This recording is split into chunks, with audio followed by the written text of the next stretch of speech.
Hey friends, we're going to make a little magic today. So you're going to need some watercolor paint and some crayons, but most especially a white crayon. And we are going to be drawing on some white paper. Now my little friends really like when I do this project because to them it really is like I'm just making magic up here. And what we're going to do is we draw a little bit of a rainstorm. And we start with our white crayon when we draw.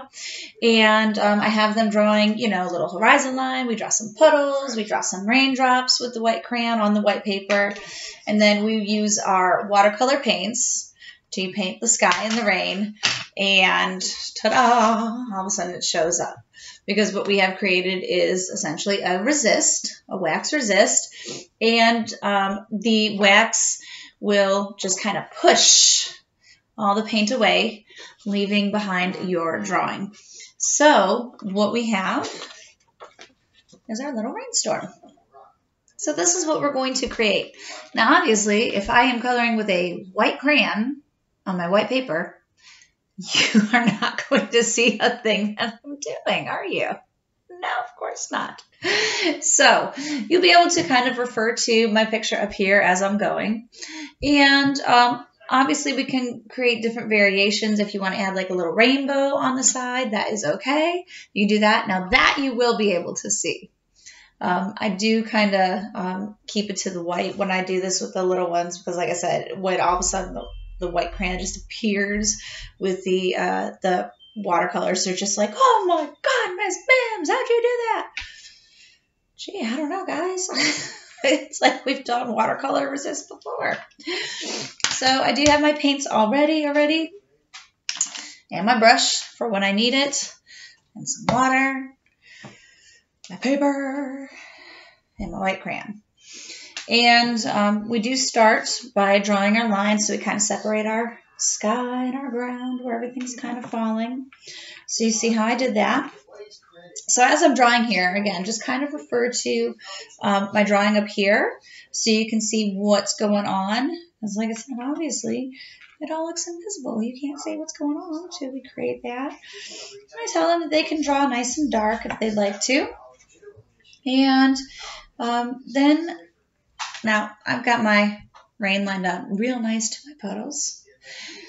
My little ones, some of them can see the crayon real easy under all the fluorescent lights in the classroom, and some of them struggle with it, so not all of them can get the rain to line up real nice, and it's not a big deal. That is not kind of the goal we're going after. The goal is just to draw, and then, But we do draw the puddles first, and we just draw, and we talk about how they create the ripples and the rings. And some of them are bigger than others, so we just create a variety of ringlets and puddles. And we'll just create a few and kind of fill up the space down here.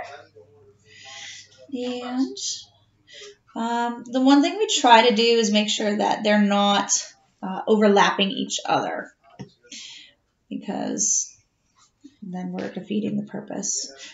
Puddles really don't overlap each other. They do run into each other, though. So, there's always that. You got that going for you.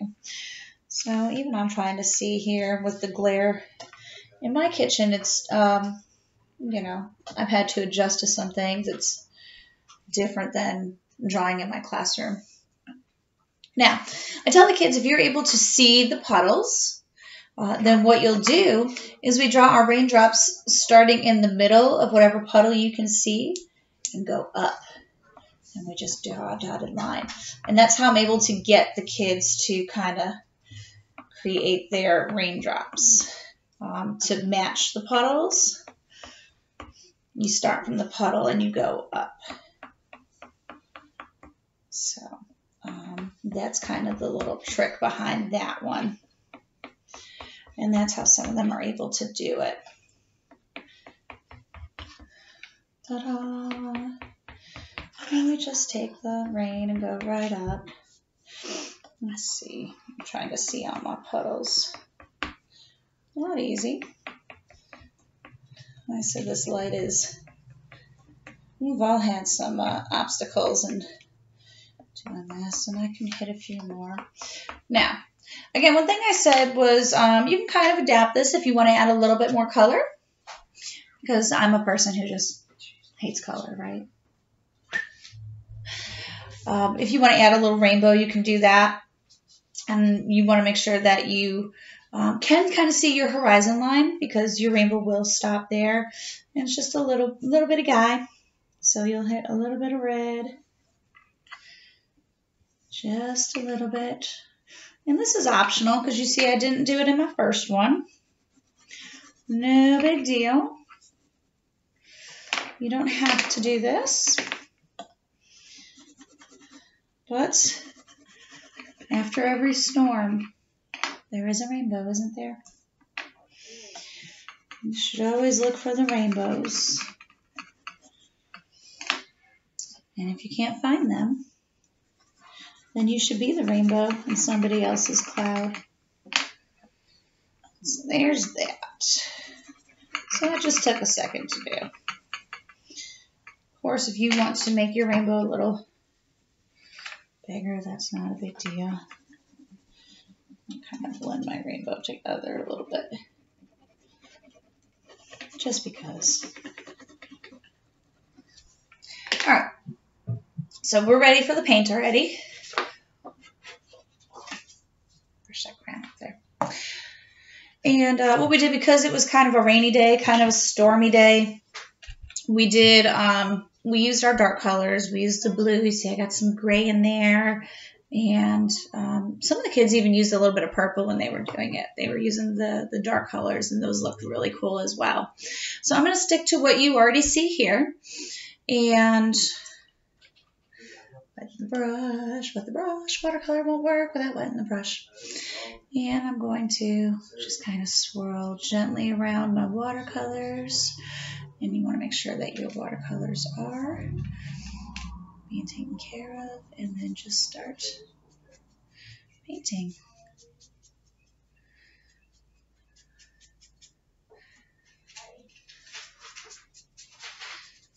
And if you want it lighter, you just add a little bit more water.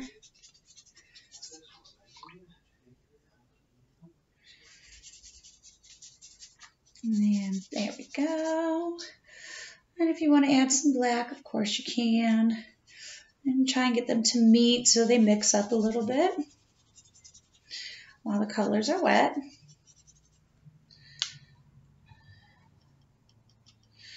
Ooh, not too dark. No. Spread out. Now there. The nice thing about watercolors, you can just get them to keep spreading by adding more water. And I like that.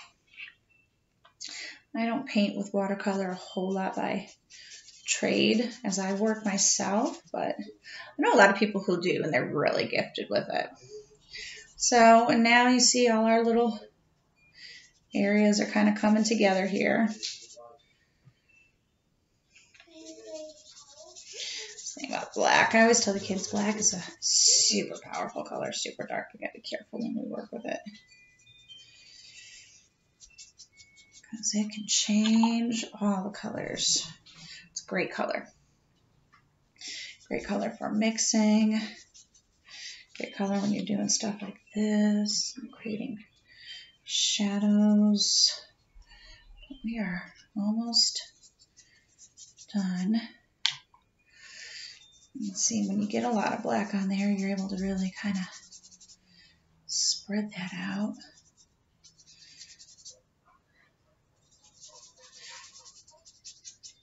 My neighbors, I can hear them getting some work done to their house. I don't know how well you can hear it in the video, so hopefully not. Da, da, da, da, da. So I did that kind of fast, but there you go. Just a little bit of rainbow, a little bit of rain. And today's a nice sunny day, but you get the point. So I hope you like that little work. It's easy. I got watercolor on my table, but you know what? Watercolor comes right off, which is a good thing. I forgot to grab my messy mat. I'm going to let this guy dry. I'm going to leave y'all alone. and let you go finish your paintings. And I hope you guys have a really good day today. All right. I'll see you later. Let me know how you like this one. You can mention it in the comments below. If you've got something else you'd like to see me try, let me know. Help me out. We can brainstorm together. Send me your work. You can always do that through my Twitter, and my handle is Mrs. Mims, the number 1. I would love to see what you guys are working on. And until then, I will talk to you guys later. Be safe. Take care. Bye, friends.